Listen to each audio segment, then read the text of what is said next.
Good morning, everybody. Welcome to Sports Shorts Daily.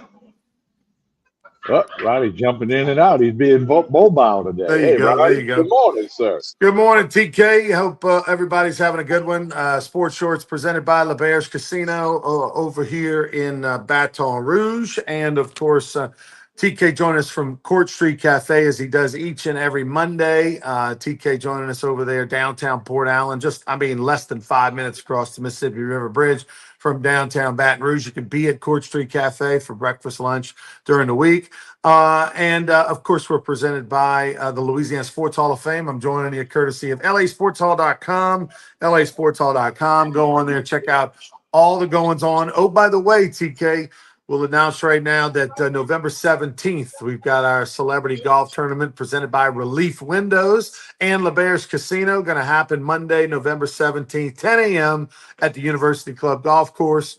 And of course, we'll have our pairings party the night before, November 16th from 6 to 9 over at LeBear's as well. So make your plans if you're a golfer out there, individual, team, whatever, lasportshall.com. You can register right now to get in. That will be a sold-out event and a lot of fun. We'll have many of the 2026 Hall of Famers there and past Hall of Famers and celebs as well at the events and playing in the golf tournament.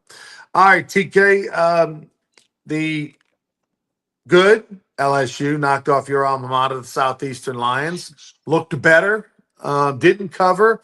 Well, they did for some and not for others. The strangest betting line in the history of LSU football, in my opinion. I don't think that's a stretch to say. Garrett Nussmeier, would he play? Would he not play? Would he play fully? Would he be healthy? Would he not be healthy? We started hearing about his torso early last week. And the line was in the 20s on some books earlier in the week. Then it settled in around 37 to 38 for a couple of days on all the books. And then 24 hours before, or less than 24 hours before game time, it jumped to 49 and a half. I've never seen anything like that. I have not seen that either. That was quite strange. When Hunter McCann sent the text that it had changed by 10 points, we were getting ready to do Sports Shorts Radio. And not that I doubted Hunter, but I had to look and see it for myself, because that shift was so odd and different. And then, so if you bet the 49 and a half, you covered it up barely. But, No, you LSU, didn't cover it up. You no, you lost, but didn't. they won by 49. Right, right. So 46. So, Or 46. There you go. LSU did look better in a lot of regards, but it was Southeastern, okay? Southeastern has never beaten an FBS team. They're 0-34 forever in that. They got paid $750,000. Ronnie, they bust over Saturday afternoon. They didn't even want the hotel bill. They bust over Saturday, played the game, bust back to Hammond. I get it. With a police escort, it's about a 40-minute ride, if that. I understand. But it was never really a close game. Although LSU went 3 and out with the first possession, then they scored the next 8 times they had the ball. It was truly, you could see the difference in Southland and SEC, no question about that. They did look good. Probably the worst thing to come out of the game, DJ Chester, offensive lineman, hit with a targeting call on that missed field goal. The Lions were trying to run it back and do something. And, he's never been on a tackling drill. And I don't think he's out for the first half. That's the problem. Out for the first half against Ole Miss. And it's really got to go to, there's got to be a targeting penalty for 15 yards and then a malicious targeting penalty that includes the ejection or the sitting out the next half. They really got to split that up because that was the perfect case of, okay, his head did hit the guy, but it wasn't a malicious attempt. It's a guy running back and kick, twisting and turning and head level changing like crazy. Then Chester, he's told try to get the guy on the ground, and he's an offensive lineman. That was the perfect example of okay, we'll go 15 yards, but don't throw the guy out. Don't make him sit out first half. The next half of a football game you have. That was the perfect example of the targeting call by an LSU offensive lineman tackling a player on a blocked field goal. That was the perfect example of what's wrong with society today. No common sense. There's no common sense to any rules, laws, judgments. It's ridiculous. I think everyone, Tommy, agrees with what you said. Everyone agrees. 15-yard penalty if you must, because we say it's safety. And once you open up the Pandora's box of safety and say concussions, and if you hit a guy with the crown of the helmet, and blah, blah, blah, that, okay, all right. So we're doing the safety thing, even though it's football, you shouldn't be playing the sport if you want to care about safety, quite frankly. All right, if we're doing that, fine. 15-yard penalty, the big guy hit the little guy and whatever. But malicious intent, you know how few real targeting calls there would be if you ejections, I mean. So malicious intent, you eject the player after the 15-yard penalty, after you look at it under the hood. It would be so few and far between that anybody would ever be tossed out of a game. It doesn't happen that often. It doesn't. The old spearing where a guy launches, strictly with his head with a defenseless player, hardly ever happens. And so, like, let's just bring back common sense. I mean, this is absurd. I agree with you. And Ronnie, I was watching a little bit of Utah Texas Tech game, and there was a blatant targeting play that was not even reviewed. Okay, even the announcers like, why are they not looking at this? I mean, it was cut and dry targeting. Okay, I don't know if it merited an injection or not.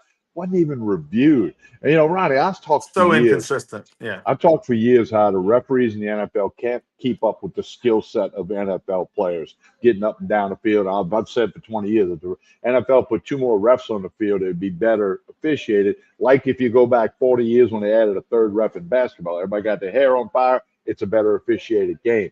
Now these guys can't keep up with the college skill set of these kids. It happens so fast. They're so athletic, so big and fast. And people have never been on a sideline of a college game or an NFL game. You can't understand how big and fast it is unless you were like right there. And, it's just the inconsistency is what bothers people. Brian Kelly was like, we got to fix this. And he's right. And I think a lot of, like you said, everybody would agree. Let's fix this. Okay. And I mean, DJ Chester did not intend to hurt that other player. He was trying to get him on the ground, which is what he's asked to do, in that situation.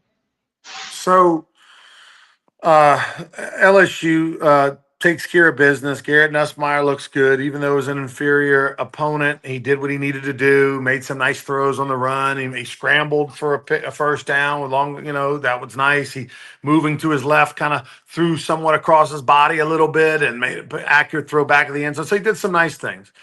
To me, LSU still struggled to run the football to the Yeah. degree they should have, especially against Southeastern. They should have been able to run the ball at will. They did not. So that's an issue. They still had some offensive line boo-boos. Forget the fact that they weren't able to just manhandle Southeastern in the run game, which they should have been able to do 75% of the time. They weren't. But there was also a miscommunication between the center and the left guard on a sack where one went one way, one went the other. That shouldn't happen. But that's just a situation where they're still, not a cohesive unit, not on the same page. And now we're 4 games into the season, and that's still happening, and that's troubling. Well, the fact that they couldn't run the ball was really mind-boggling. Now, that Proctor kid from Southeastern, he's a player. Okay, he's a real dude. He's going to get a shot to make an NFL team. But that doesn't mean you get away from one guy. You just go the other way. But the fact that LSU couldn't manhandle the line of scrimmage, I think should be a little bit concerning because LSU's got 8 games left. 7 of them are SEC games. They only breaks a little later on Western Kentucky. So they got to go to Ole Miss, then they'll have an open date, and then South Carolina going to come to town. So, you would have thought, I thought, Saturday night against Southeast was a perfect time to fine-tune the run game. Although Juwan Johnson looked really good, okay, and that guy's going to get more carries. They didn't control and run the ball like they probably wanted to or that most people think they should have. So LSU now ready for Ole Miss next week. We'll talk about that later in the week. Ole Miss's backup quarterback from Ferris State University, which is located in Michigan, by the way. I had to look it up. Never heard of it. quarterback a year ago there, senior, backup, and all of a sudden the last 2 weeks he's been fantastic. Threw for over 300 yards 2 weeks in a row. Rushed for over 100 yards this week against Tulane. They totally manhandled Tulane. Both we were all surprised about that. We thought with his backup quarterback and the way Tulane was playing, they would be able to at least keep it close, lose by 10, something like that. Instead, they were blown out. It wasn't even close to an impressive win for Ole Miss. And we'll talk plenty more about that game later in the week. Let's go New Orleans Saints. The first Do we half have of to? we do. The first half of the New Orleans Saints, Tommy, was, I mean, top 10 all-time worst first halves in Saints history and possibly top 5. Is that fair? Yeah, very fair. I think that's very fair. And you know, we talk about Southeastern bus to Baton Rouge Saturday. Saints went out to Seattle Thursday because Kellen Moore wanted them to get adjusted to the body clock and all of that. And you know, I mean, come on. I mean, you know, that's a I don't know. I'm a bite my tongue right there. But the Saints played uninspired football, unorganized. I know it gets a little bit loud in that stadium, but the penalties, that the false start, I mean, it just was an awful day for the Saints. A lot of people liked the all-white uniform with the white No, it helmet. looked good. They did look You know, good. yeah, I thought the numbers looked orange when the sun hit them, but you know that's just could have been my TV. I think your But TV was messed up. Yeah. okay, with the Saints, I mean, Ronnie, that was so bad. That you know, the Cleveland Browns and the Saints were thought to be the two worst teams in football. Well, the Browns won a game yesterday. Okay, they won a impressive, had an impressive win. I don't impressive ain't the word. They had a win. Well, they had a The big win against Saints, the Green Bay Packers. I mean, that was yeah, and impressive. this, yeah, and this, but the Saints, Ronnie, after about 5 minutes of that game, I mean, Saints got a first down on their opening possession. I'm thinking, there we go. And then it went after that. You never thought the Saints had a chance to win that football game. At any point, did you think, well, you know, if they do this or they get a little break or they get a pick six? No, wasn't going to happen. Seattle was a superior team to the New Orleans Saints in every aspect of the game. So I make a phone call. I get a phone call from Mickey Parrington. Mickey Parrington, the former GM of the LeBear's Casino, got me in the casino business many years ago. Mickey's retired, has his hand in restaurant called uh, Bar Car over at in Old Metairie. Great little restaurant. Go eat. He and Mickey Loomis are business partners along with some other people. And Mickey's in the wine business and all that stuff. He lives a great life, plays a lot of golf at Metairie Country Club. So he calls me because I saw him the other night. I saw him Saturday at the LSU football game, and he called me to talk a little football about something. And he goes, "Hey, Saints are going to win today by 13. Saints are going to win by 13. I'm telling you, it's one of those crazy days. You know, upsets are happening. The Panthers beat the Falcons 30-0. We got other games that this is just one of those days this week where everything's flipped. And I'm telling you, Saints are going to go out there, going to shock the world." So, Tommy, I put some money on the Saints No, you in that didn't. moment. Put some money Huh? on the Saints in that moment. He gave me a Newt Rockney speech. Caught me just vulnerable in that moment. Don't know what the hell I was thinking. Had no plans to bet the game, but somehow he spoke to me that this was one of, because there's those days, and it was a day like that yesterday, just not for the Saints. And you know, maybe he's on to something. Maybe he's on to something. Bam, hit that button, Tommy. And I mean, within 5 minutes, regretted that decision. Okay. Now, here's the decision I did make that I didn't regret. I'm watching this game and it's a disaster and it's 21-3 or whatever pretty quickly or something. And I'm like, I wonder if the line has changed on the over-under win total for the year. So I go on one of the apps and I quickly look season props. You know, all right, look for the New Orleans Saints.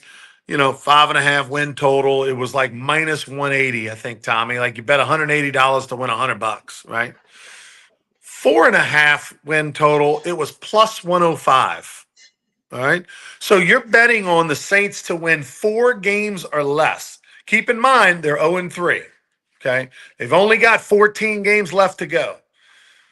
If you were willing to bet minus 3.5, meaning 3 wins or less, Saints have to win 1, 0, 1, 2, or 3 games. you would win $160 on your $100 bet. Now, to me, that's the bet, right? There's no way, in my opinion, the Saints are going to win more than 3 games this year. Okay. But if you want to play it safe, I think 4 is pretty safe. They're not going to win more than 4, Kami. So I loaded up. I'm not going to say numbers. We'll talk about it in January. Loaded up on the Saints to win 4 games or less this year. I've already got a bet for 5 games or less before the season, before they ever played a game. But I'm pretty confident. I'm scared, Tommy, because I'm as confident as I've ever been in a bet that the Saints are not going to win more than 4 games this year. I would share that confidence with you. I didn't make a wager of that sort, but I don't. There's not, Ronnie. They're not going to win any.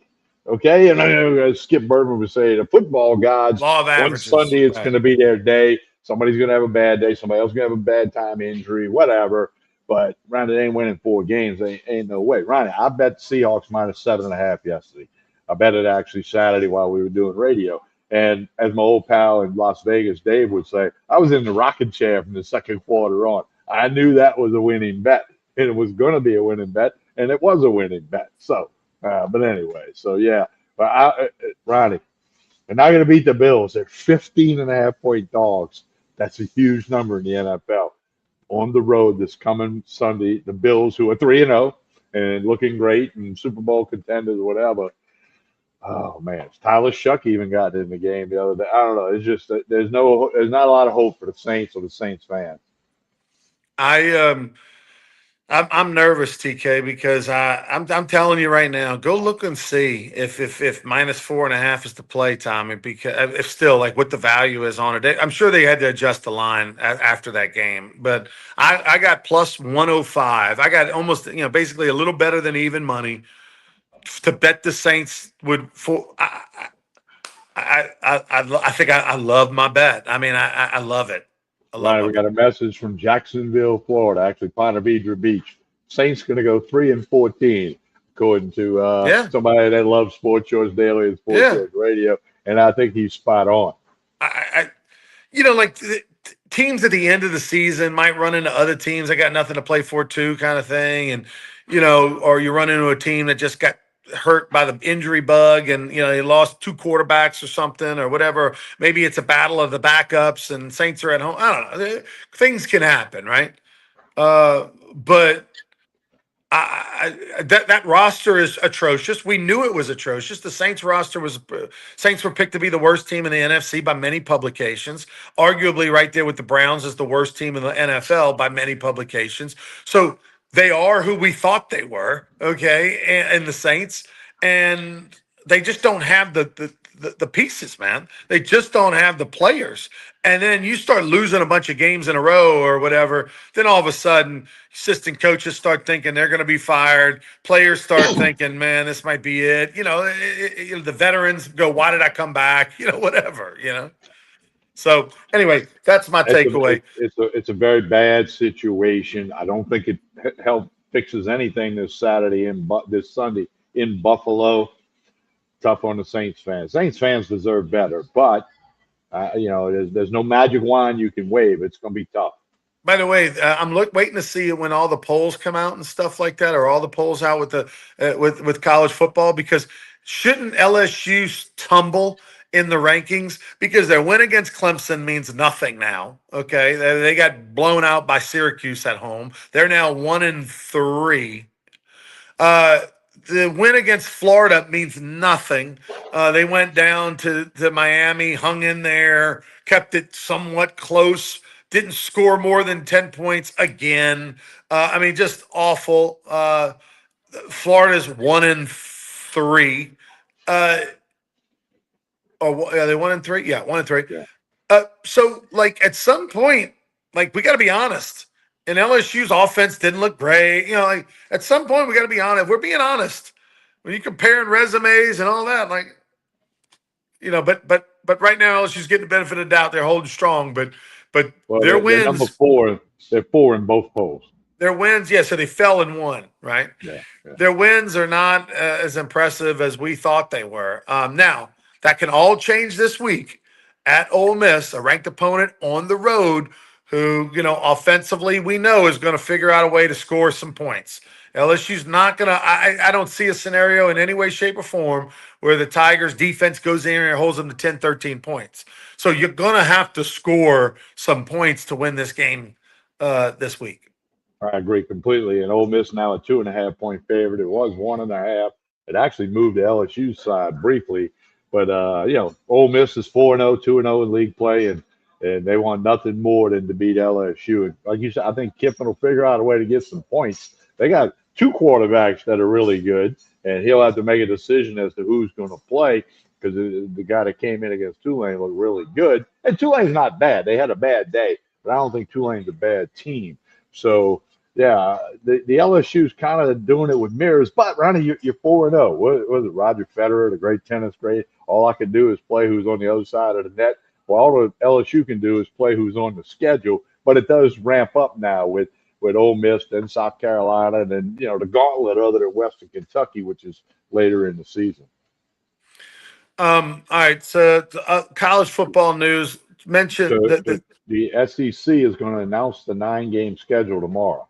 There's a big show. It's going to be on SEC Network. And what do we expect to be LSU's common opponents? Well, they're calling them annual opponents. It's going to be good for 4 years and then subject to change after 4. It's not like permanent employee. They're very careful to say not permanent.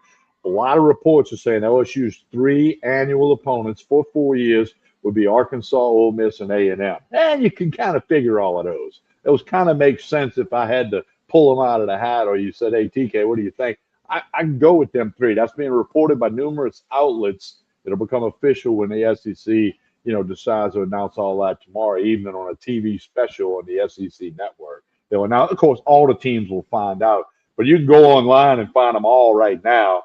But it looks like LSU would have Arkansas, Ole Miss, A&M, and then we'll go from there with the 9-game schedule.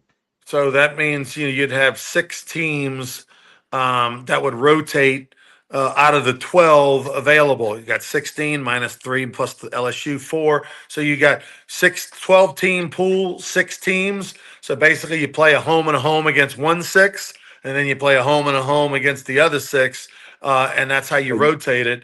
Which means that LSU is not going to play Alabama 2 years in a row. At some point, LSU's not going to play Florida 2 years in a row at some point. That's strange. Well, and it's strange that this year they don't play Auburn or Mississippi State, where all our lives they have. Okay, but that's part of the change in landscape.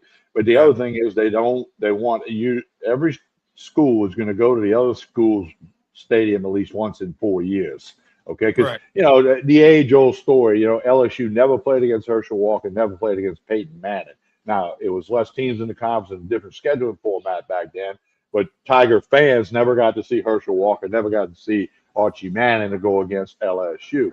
So now they're trying to get through all of that. Well, you're still not going to have that, Tommy, because nobody stays anywhere 4 years. They stay there a year or 2. I get it. But I mean, my point from before. But now they want to know that LSU visits every other team once in 4 years, and all the other teams visit Baton Rouge at least once in 4 years. So they're going to do it. They're going to do it the way I just said, which is U6 a home and home for 2 years. And then U6 are up on deck, home and home with you guys. Exactly. And then at that point, they'll address whether or not the common opponents stay the same or shift in some way.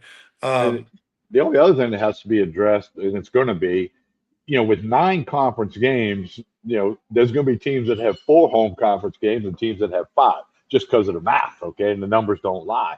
So that, hopefully that balances that in 4 years, everybody's had the same number of home and road games, and somebody smarter than you and I will figure that out. I'm assuming that for Alabama, their common opponents are going to be Auburn, Tennessee, and Mississippi State. Correct. Mississippi State's going to have Alabama, Ole Miss, and probably Arkansas, and so on and so forth. But very, very interesting. All right, TK. Well, let's one more college football note. The Auburn-Oklahoma game, which was a good one, came down to the end. Oklahoma won by 7. The line was 7.5. But what happened in that game has been talked about the last couple of days. Oklahoma ran an illegal play, an illegal substitution. Receiver looked like he was running off the field, and he stopped in the field of play. Snapped the ball, hit him for about a 15, 16-yard touchdown. Clearly illegal. Auburn was trying to call a timeout from the sideline. They saw it. The refs claimed they never heard them. Probably pretty loud in the stadium. But you gotta run in the ref's ear. I think if you want a timeout, you got to run to the 5-yard line, which some coaches have done. Well, then the SEC came out yesterday and said the refs clearly missed the call. It was a rule violation the way Oklahoma got that touchdown. Not subjective, not a little gray area in the rule, and it should have been a penalty for an illegal substitution. 15 yards would have took the touchdown off the board. They won by a touchdown. Auburn, Hugh Freeze, they're livid. There's nothing they can do about it today other than know that the call was blown. With all the technology that we have nowadays, why can't we have a button for the coaches, the head coach to press to get the timeout? Like he presses the button and it, in their ear, they hear the buzz or whatever. Or let them throw something on the field, let them throw the flag, timeout. And then that way, okay, you can even review that. And they say, hey, look, we see in the video the flag's out of his hand, before the ball was snapped. But to me, the button is, they all have earpieces, they all have buzzers, they all, they get buzzed from the booth and all that. Like what? I don't understand it. But anyway. I mean, I went to a St. Thomas More Catholic High football game a couple weeks ago, and Catholic High and St. Thomas More's got the same thing. They have these chains now, Tommy, these electronic chains that literally, there's your chain gang, the 10-yard markers that the dads on the sidelines hold and all that stuff. And where it says 1st and 10, well, then now they have them where it literally says first down and what the distance is to the next chain. Like when you put the marker, bam, it's got a laser that it knows where that pole is, and it'll say 8 yards. Wherever you put that pole tells you the distance to the. I mean, like, come on, this is high school football. They got better technology than what I'm watching in the SEC. What is going on? They got to clean it up ASAP because there's so much money involved now. We always say that, but I mean, if you're Auburn, this is not supposed. If it means more, if it just means more, SEC, like you tell us every week, then fix it. And you can't let this happen. Or have a system where that could have been reviewed by somebody in the press box. Wait a minute, that guy was running off the field. He stopped. Beep. Here's the buzzer or the beeper, and say, we're going to look at this as they look at other stuff. And then they could have said, hey, 15-yard penalty, no touchdown. I don't know if it changes the outcome of the game. It affected the outcome of the game. And if you're Auburn, what if you missed the playoffs for one game? All right, some notes. Kansas City Chiefs pick up their first win of the season. The Eagles, the tush push, is undefeated this year. The Eagles, though, had one of the wildest endings to a game in a minute for a lot of reasons. Why don't you explain? The Eagles are up 1 point against the Rams. Rams line up with a couple of seconds to go, kick a field goal to win the game. Okay, keep in mind the Eagles are a 3.5-point favorite. Yeah, it's a long field goal. They're up 1, so if the field goal's good, they're going to lose and not cover. Okay, they block the kick. A big 300-pound lineman picks it up. Nobody can catch him. He goes into the end zone for the touchdown, which means the Eagles now win the game. And the bad beats in the bet world, they flip totally on that one play. If you had the Eagles minus 3.5, you're now a winner. You had the Rams plus 3.5. You're a winner whether the field goal is good or not. The only thing that beats you is that they block it and scoop and score it. Okay, and that's what happened. So, game's not over till it's over. And that one was a tough beat for a lot of people. And a good, I always say that. Everybody talks about bad beats. Well, on the other side of that, some people had a miracle win, miracle victory on the other side of the bad beat. So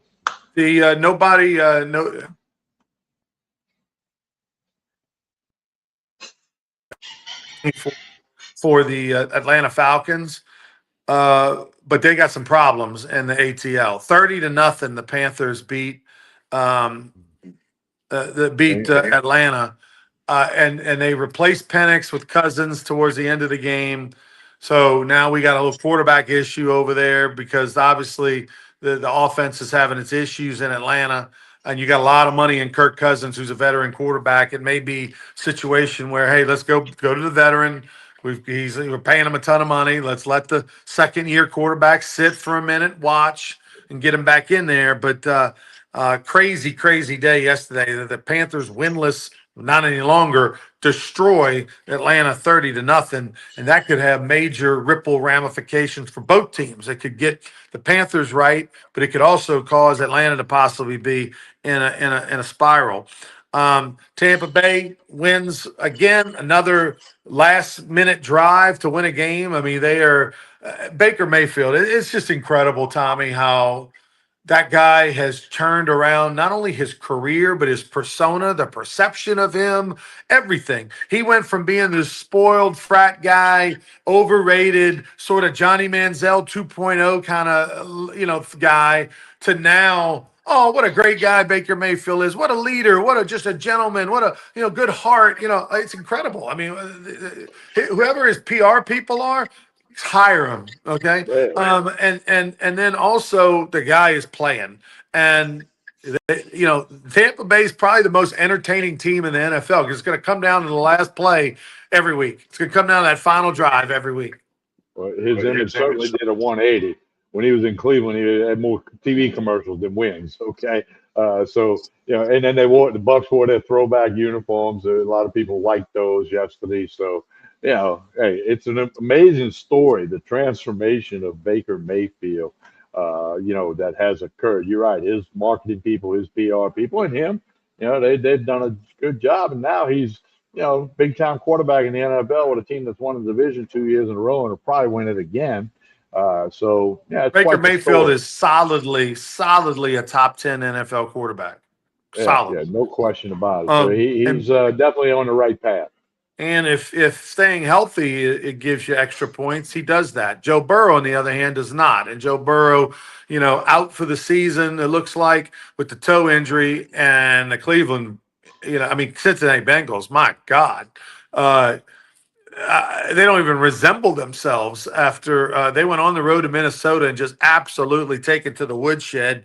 And if you're the Bengals, who started off 2-0, remember all the struggles they've had starting off so poorly the last handful of years, and now they're 2-0 and no Joe Burrow, and the direction of that franchise after they invested in T. Higgins and Jamar Chase is in trouble. Well, the Saints aren't the only franchise in a complete mess right now. The Falcons are, the Bengals are, and probably another team or two if we dug deep into it. But yeah, it's the NFL any given Sunday, and you got good sample size now. You got 3 games in for everybody, and they're going to start separating the men from the boys soon. If somebody's asking what's the point spread for Buffalo Bills, they're 15.5-point favorite over the Saints. Just buy the under 4.5 wins on the season, Tommy. Whatever it is, the Ron advice. I just can't. I mean, I've given people winners. I mean, bet against Northwestern State, bet against UL Lafayette every single game this year. Doesn't matter what the line is. Doesn't matter who they play. Look, UL was a 2.5-point favorite on the road at Eastern Michigan, and they lost by 3. Okay, Eastern Michigan was 0-3. And look, don't tell me whether just hold your nose. Hold your nose and bet against it. You're not going to win every single game. You don't win every single game. But if they play 12 games and you bet you're going to win 9 of them, I guarantee you. So just do it. And the other one is what did we just say? What did you just? What was the game? Under on the Saints. Oh, the Saints. The only other bet that I feel stronger about than betting against Northwestern State and UL this year, every game, is under wins on the season, total wins, under 4.5 at this point. Bet your mortgage. You will pay your house off on January the 10th, whenever the season ends, when you cash that ticket. I am telling you. Ronnie, remember a couple years ago we had a streak going. We were betting Bama on the first half line, and it hit like 19 out of 21 times. We were just taking candy from the baby that couple of weeks. The analogy is bet the Saints under 4.5 wins. I can't see how you might lose. Even, you made a couple scenarios earlier, but they may have somebody in the 16th or 17th game that's already clinched a playoff spot and can't go up or down on the seeding and may put the band in, and then the Saints might get a W. But they're not winning 4 games. I cannot. Not winning 5. Not winning 5. 4.5. Not winning 5. So, yeah, you got to bet that they're not going to win 5. And there's only 14 left. So, 3 of them are already in the L column. Oh, man. Wow. All right. Tough. All right, TK, tell us about Court Street Cafe as we get out of here. Hey, breakfast, lunch, dinner, 7 days a week, red beans and rice today. That's the Monday thing. They do a great job on Facebook and Instagram in promoting lunch specials, dinner specials, drink specials, dinner of the week. They got a lot of good stuff. Jason and the staff do a super job here at Court Street Cafe in Port Allen, 805 Court Street. Plenty of parking, a little patio out front as the weather starts getting better. You need to check out Court Street Cafe. Breakfast, lunch, dinner, steak night on a Saturday night. That's a big thing. They get their steaks from Tremonti's Meat and Seafood. And, of course, their Sunday brunch. They're open Sundays 8 a.m. to 2 p.m.